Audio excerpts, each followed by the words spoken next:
My name is Colm O'hEocha. I basically work as a consultant trainer, Agile, Lean, Kanban.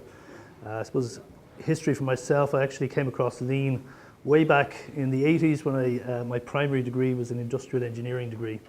And that's my final year project was actually around simulating a Kanban manufacturing line.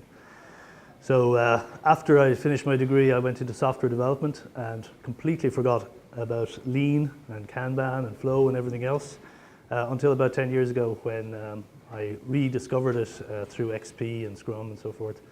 And more recently with the Lean software development movement and Kanban itself. So what I do over the last maybe 3 or 4 years, I've helped about 20 plus companies. Usually in terms of, normally companies will approach me and sort of say, we'd like to do Scrum. That seems to be the one that's by far the most popular in the market and best established as a brand, let's say. Now, oftentimes I'll try to leave a little bit of Kanban after me, where it's appropriate. But one of the major issues that I come across is that normally the senior management are quite, they're not necessarily bought into any of these methods, into Agile or Lean. You know, if it's going to cut costs and it's going to produce more software and it's going to get more valuable software out of that hole that they keep on pouring money into, then that's great, okay? And what I find is sometimes the blocking element is the language that we actually use to try and convince them that this is a good thing, right? So a typical sort of conversation between somebody who's trying to advocate Agile and Lean and maybe a manager is sometimes, you know, you have, this is what was said, but what is heard by the manager is quite different, right? So here's some examples. Hey boss, this Lean stuff sounds great, you know, maybe we should do it. And of course what is heard is Lean. That sounds like cost cutting, efficiency, productivity drive. That'll help me with my annual performance review. Okay, I have an objective for that. And then we continue on and we say it's all about continuous improvement. And the guy is thinking, well, what the hell is wrong with instant improvement, right? Continuous improvement sounds like it's going to take a long time. We talk about respect for people as the other pillar of Lean. And that's basically, you know, the team are dissatisfied again. They want more money or something like that. They don't think I respect them. We want to limit work in progress. We want to limit utilization. It's bad for productivity. Code for the team want to slack off, right? And we want to visualize the work. Well, jeepers, that could be embarrassing. You know, the other departments will see what we're doing and what we're not doing and how long it's taking us to do stuff. Might not be ideal. And of course, we want iterations and learning and so forth. And, you know, that's taken as they want to be able to get it wrong first time, right? So what you say and how it's interpreted can be very, very different. So what I wanted to do was try to provide the justification for Lean in a language that would be understood by senior management. And of course, that is the universal language of money, okay? So I developed, basically, I did a lot of study around Don Reinertson's work. I don't know if anybody's come across that. But it's very much, he emphasizes that in the end of the day, we're in it to make money, right? And he ties back a lot of the stuff that you'll probably hear about today, you know, teamworks and flow and et cetera, to the actual economics of a project and of software development. So based on Ron's, or on Don's work, basically I look at software development and the drive for eliminating waste in 2 ways, right?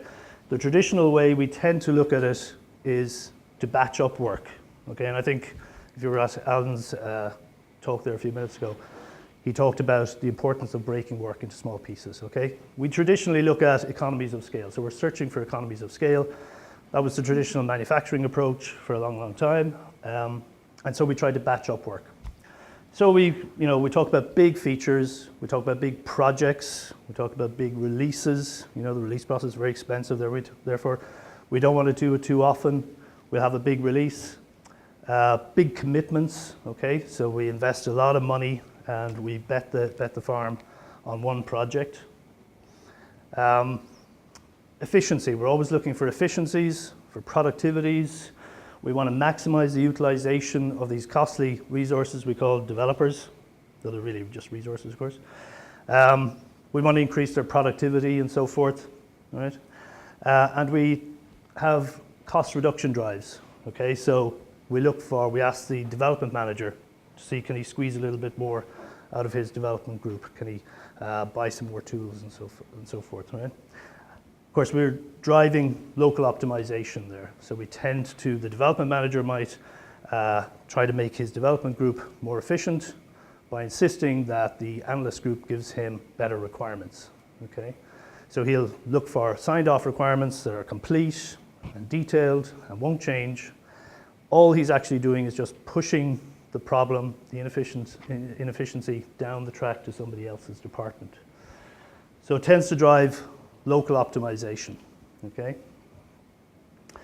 The other way to try and reduce waste, and in other words, increase value, the value add of our process, is to search for what I call the economies of speed, right? And this is really, I suppose, the opposite of what many would call the cost of delay. The economies of speed are really based around speeding things up, okay? So speeding up feedback loops, speeding up flows, right? So Kanban would use the term flow to represent this. And what do we need to speed up and get the economies of speed? We need small features, okay? Small little pieces. David talked about, learning and so forth, iterative learning. So small features to learn fast, fail safe. Small releases, we're trying to release increments all the time. Small investments and small risks, okay? So we're trying to tackle big risks, break them up into small chunks and break them down rapidly. We're looking not for efficiency, we're not looking for maximizing the number of lines of code produced per month or anything like that, or per developer. We're looking for efficacy, okay? So is it effective? Is the outcome going to be good, right? So as Alan said, code is really a liability. It's the features or it's the functionality that it provides is the asset. So we're not looking for more code, we're looking for more efficacy. Maximizing feedback, really, really important and key, and that's key to speed, and why speed is important is to get that fast feedback, high fidelity feedback, so we can learn from it rapidly, we can truncate risky or unproductive paths of development, stop ourselves developing features that nobody wants, etc. We want to improve outcomes and we want to reduce cycle time, okay? So the emphasis with a lot of lean and Kanban is, the primary metric is cycle time.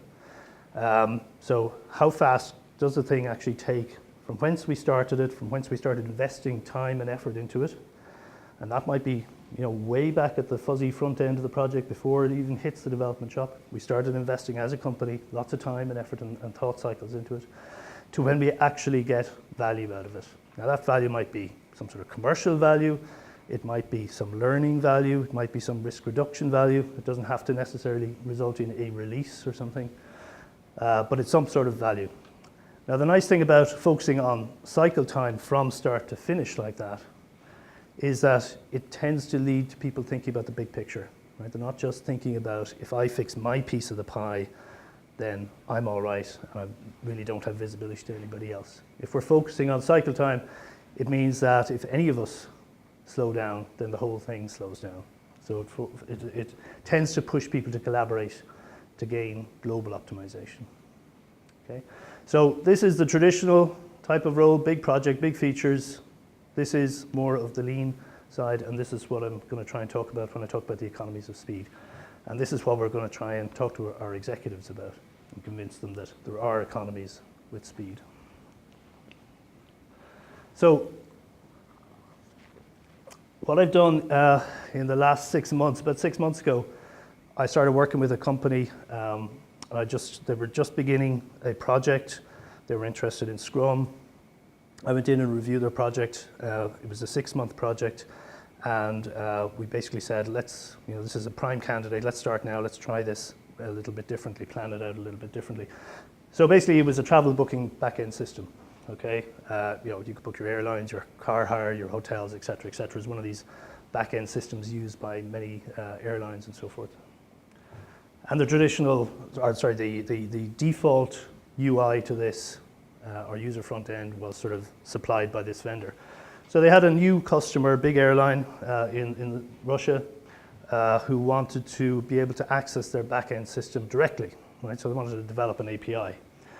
And they wanted to basically be able to have, you could book your airline ticket on your mobile phone or whatever.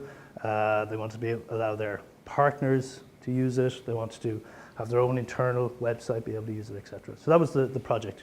Build this API for this back-end system. So the business case basically for the project was we need 8 people, about 110K fully loaded costs for the year, 6 months development. Okay, so it came out at about 440,000 euros. When we deliver the functionality, we'll get 210,000 euros immediately from the vendor, so about half of what it actually cost us. And then we'll get a slice of the transaction revenue thereon, okay? And that is anticipated that there's a window of opportunity here. It'll be over in 14 months.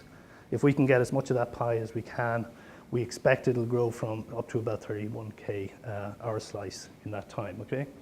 And then maintenance and support, 20% of the transaction revenue just for ongoing maintenance and support of the system. So this was the business case put forward by their people to actually justify the project. Okay, so what I said was let's try and track this over the next 6 months as we go through this cycle. I want to put some numbers on this. A lot of people talk about the benefits of Agile, the benefits of fast feedback and Kanban and so forth. But it's very hard to get situations where people have actually put hard figures on it, right? So to illustrate this to senior executives, it would be great if we had a use case or a sample case whereby we had real figures. So this was my objective. So to do it, basically what we're going to do is we're going to track what we call the net present value.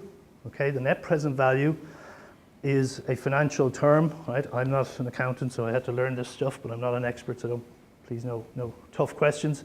But basically it means that it's the net value, so in other words, it considers what went out, what flowed out, what flowed in, right? So benefit plus cost. And it's present, so it's sort of geared to represent the benefit or the loss in today's money, okay? Because obviously, $1 today is worth more than $1 tomorrow, okay? So money has a time value, it degrades over time. So it takes that into account. So basically it's the amount we would gain or lose in today's money by investing in this project, okay? So we wanted to track this on one of these investment curves. Now an investment curve has basically, an investment period where you're sinking money into the project. It has a payback period when you start getting value out of the project.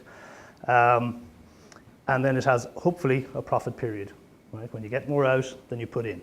Very simple. Some important points here. At this point here, this is the max cash consumed by the project. So this is what I actually had to take out of my pocket and put on the table to fund this project, okay? And once it becomes self-funding, then I don't have to put any more money in, and I hopefully will gradually reap back the money that I put in. And then we break even, okay? And then we're into the profit. So what I wanted to do, and what I'll do now, is just show, as we go through the project, what the differences were on this investment curve as we went from a sort of fixed scope, fixed price, one release, 6 months of work type project, which was originally planned, and did a more incremental delivery, leveraging the economies of speed. Okay, so I basically have a spreadsheet. This is to increase my credibility before you, okay? So I used your spreadsheet, so this must be right.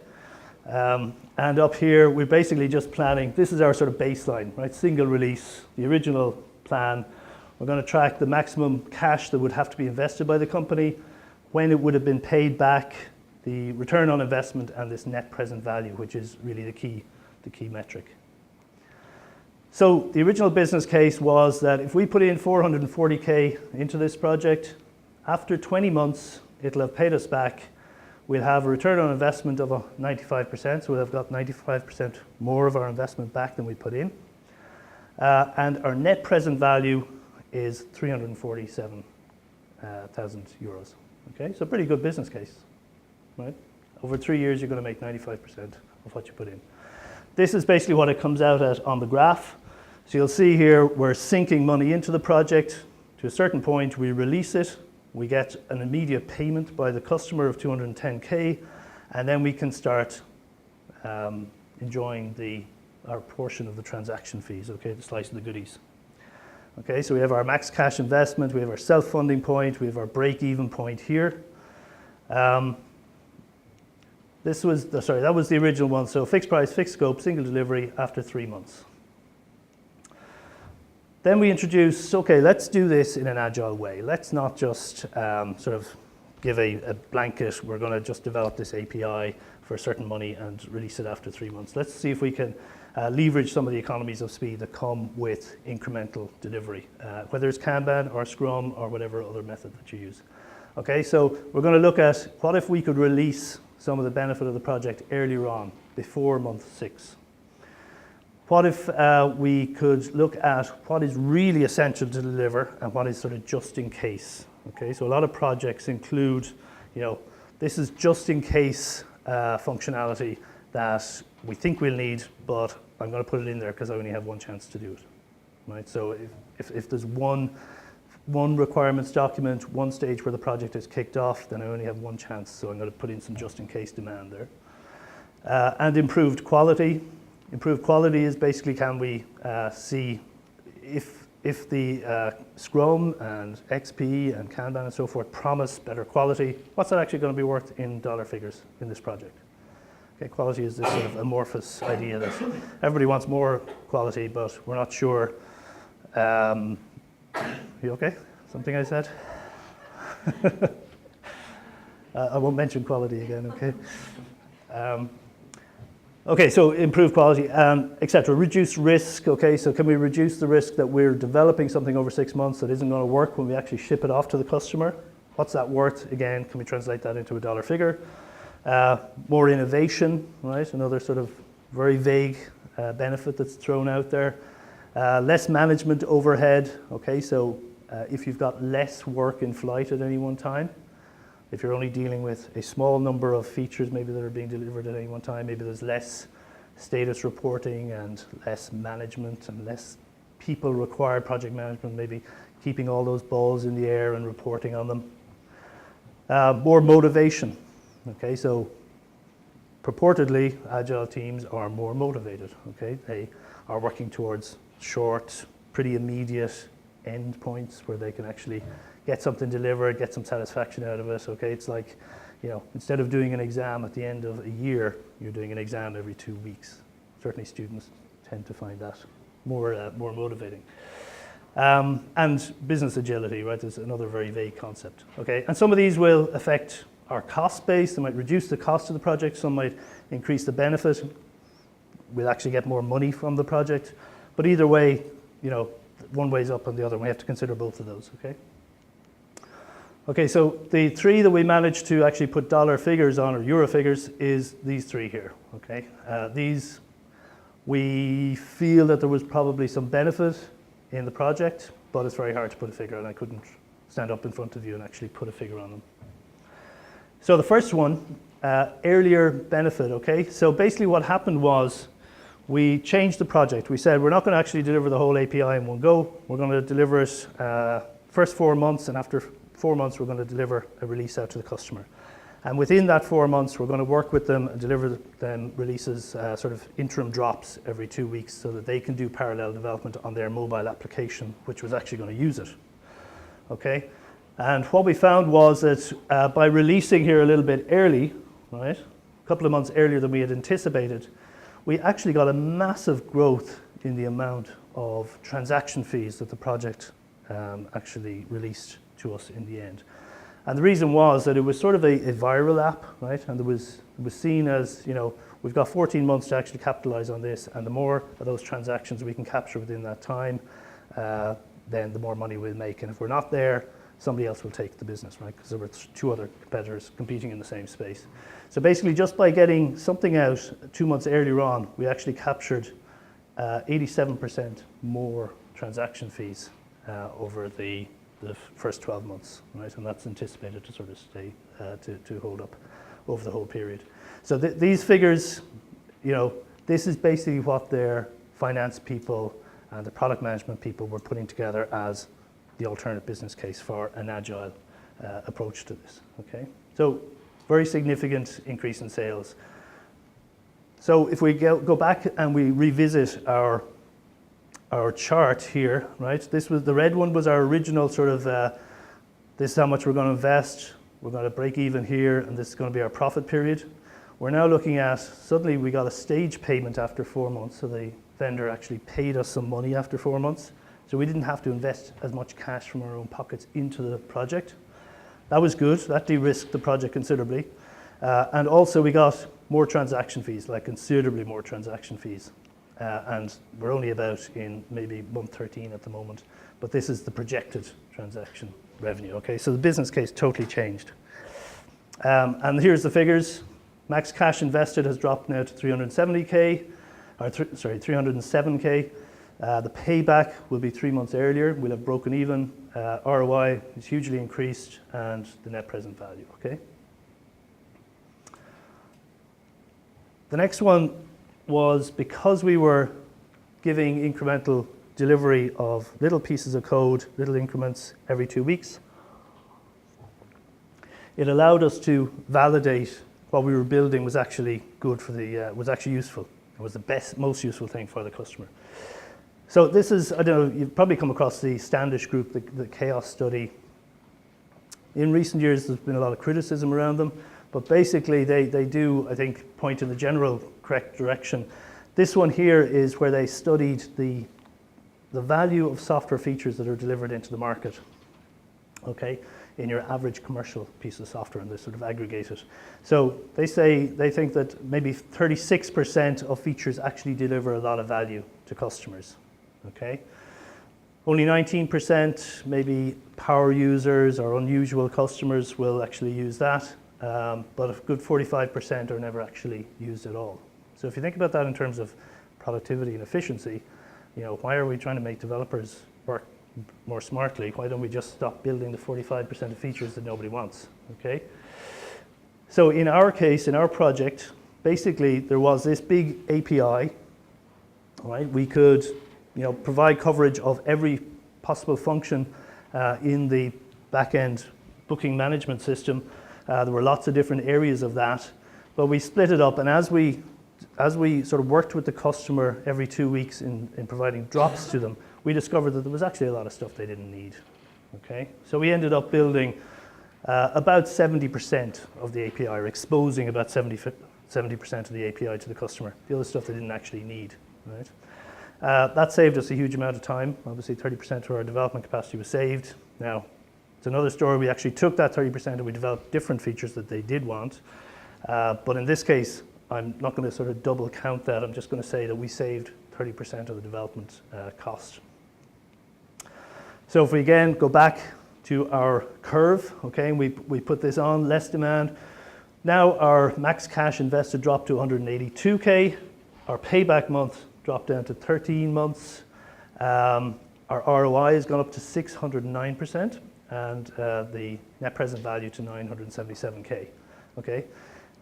I've gone through these figures fairly closely with the financial people and so forth, right? Because I thought this is a bit dramatic, okay? But it actually does stand up. This is their business case. If they'd done it this way, these were the figures that we're going to get. If we do economies of speed, this is the alternative. So the light blue one there is the previous curve, okay? And we've just jumped up to a higher plane altogether, okay? That was based on dev team saving 30%. The next one, and the final one that we could sort of quantify, was improved quality. Okay, so this is the old familiar, you know, bugs get more expensive to fix the further along they are in the process type slide. Okay, so you know, if you find the bug in design, it's cheap. If you find it in development, it's pretty cheap, and then it starts getting very, very expensive. Okay, but even within that, if we look at just development, the actual speed of finding a bug in development is also vital to the actual economies of the project, okay? So this, for example, is a view of, say, the number of code changes in a code base, okay? And the number of system interactions between those changes, and it goes up incrementally. So in other words, what I'm saying is, if you change one thing in a piece of code, and you find there's a bug, then it's quite easy to go back and find it and fix it. If you've changed 5 things, then it's exponentially more difficult to go back and find where the actual bug was. Now you can also add to that things like the break-fix cycle, the actual amount of time.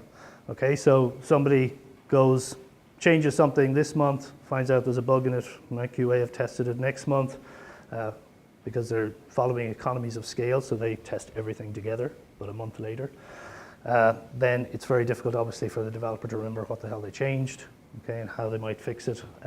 And some estimates put sort of 95% of the time fixing bugs is actually spent finding the bug, which would have been pretty much eliminated if we had found the bug and tried to fix it immediately. Okay, so things like that. We're also not building on bad code, obviously, so we're not compounding the problems by building new code and testing new code where there's already bugs in the existing code base. Okay, and we're doing continuous testing. So a lot of improved quality. Again, in this project, we estimated that there was about 10% less development time spent reworking code and managing all the bugs, okay, than traditionally. And they estimated that given the amount of escaped bugs that were getting out to the customer, there was probably going to be about 50% less support costs on the project as well. Okay, so if we quantify that in terms of monetary value again, right, again, the figures improve substantially, right? So we're down to, we only had to put up 148K to fund the project. We're getting a payback in 12 months, and our NPV is now 1.1 million. Okay, so startling numbers, to be sure. And again, on the graph, you can see how the trajectory is going up stronger. So at that, there's lots of other possible effects. For example, increased innovation. We found that the team started building features, other features that they never realized the customer needed, like workflow features and so forth, into the API. So that would have led to probably increased value for the customer and so forth, but we just weren't able to quantify all those murky sort of benefits. So to summarize, payback period, we got a reduction from about 20 months to 12 months. The max cash that we had to invest in the project and put up and risk was 400K, went to 148K, and the ROI improved, pretty dramatically, 95% up to 851%. And the NPV, the really important one, was 347K, went to 1.1 million. Okay.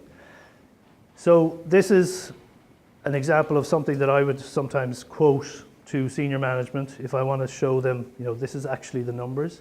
That all these fuzzy concepts that were sometimes talked about, continuous improvement and better quality levels and better team motivation and incremental delivery and all that sort of stuff, this is actually how it bears out in terms of the figures. It is dramatic.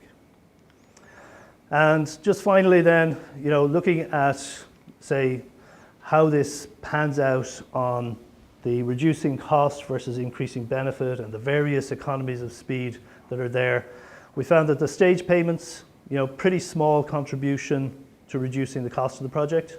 That was getting early payment from the vendor as we sort of delivered stuff incrementally, not waiting till the end. The huge one was the increase in transaction fees, just by getting out to that market. And this is, I think, more typical of more and more markets out there, that there's a fleeting opportunity. And you waste a month's time, it can have a huge effect on the profitability of your software that you're actually delivering. Okay, so that was where the real win came. Just by getting out 2 months earlier, we actually captured an awful lot more of the market, of the transaction fees. Made a huge difference. Another big one was that we weren't developing stuff that people didn't need. Okay, so the 30% of the API that nobody ever wanted, right? The original spec had been a one-liner, was basically expose this API because we want to use it. So just by eliminating 30% of it, massive difference. And as I say, that time was spent then creating value in other areas.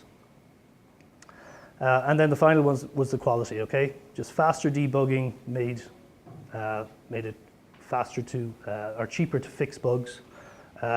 Fewer bugs actually escaping, brought down our maintenance costs, etc.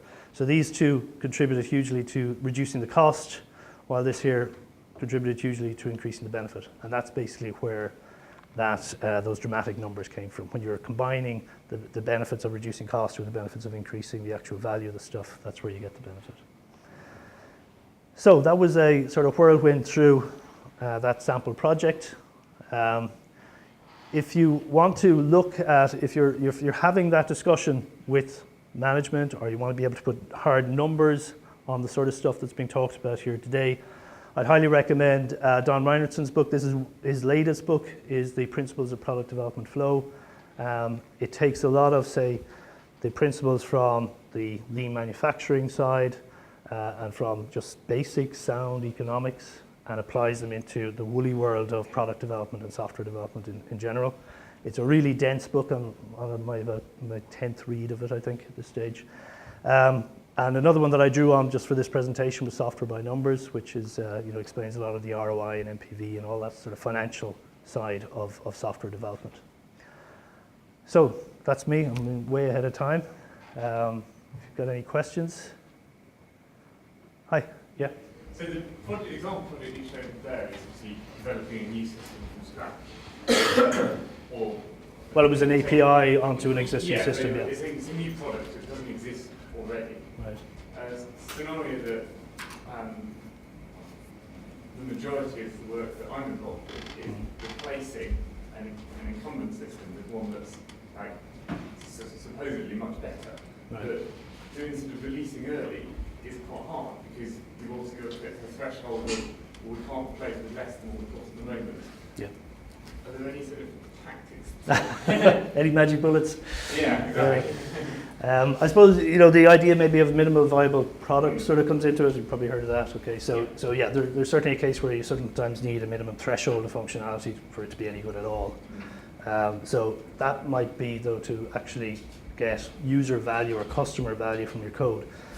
But certainly incremental development, I mean, you might be able to leverage just increasing the value by being able to reduce the risk. I mean, certainly in that sort of system, you probably don't want a big bang sort of cut over type scenario that leads to disaster. So, I mean, I could only suggest that maybe you can carve out parts of that project which are maybe the highest risk pieces and try and develop them in a very iterative way where you're rapidly sort of identifying where are the risky parts, where are the key wins, proving out key elements of the technology early on, so that when you build up to that minimum viable product, at least you have reasonable confidence that it's not going to blow the world apart.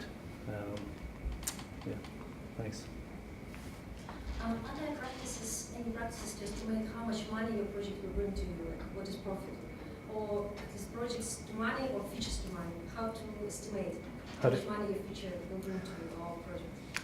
If I knew how to estimate how to make money, I wouldn't be here today. Any practices to estimate money for features or money for projects? So in estimating actual benefit of a project and putting together the business case and so forth, is it? I'm not an expert in that area. I think it's probably you need to obviously know the cost plus the benefit, plus then you might want to factor in risk, which is usually we use sort of impact by probability in terms of the risk. So you might say, well, we think realistically there's going to be €1 million or kind of is the benefit of this, either in cost savings or in sales or benefits or whatever, profits. This is our estimated cost, but that's always going to be fairly amorphous as well. You're not really sure what it's going to cost, and then you have to factor in risk. But the trouble with ask any company out there, ask Microsoft. They brought out the Zune at the same time that Apple brought out the iPod, I think it was the iPod. Have you heard of the Zune? You have? Okay. A lot of people say no. Right. It was pretty much the same product. Sorry? Is there only a case study? Yeah.